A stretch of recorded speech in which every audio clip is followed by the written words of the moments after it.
جمهور برگزیده مقاومت خانم مریم رجبی می‌افزایند همچنان که در بیانیه 180 سازمان غیر دولتی، شخصیت‌های مدافع حقوق بشری، قضات و برندگان جایزه نوبل آمده است گماشتن نماینده چنین رژیمی در این مقام از سوی این رژیم چراغ سبزی برای ادامه شکنجه و کشتار بیشتر تعبیر می شود.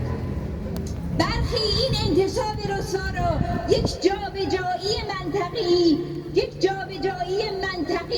چرخشی توصیف کردند که مطابق رویه‌های سابق سازمان ملل است.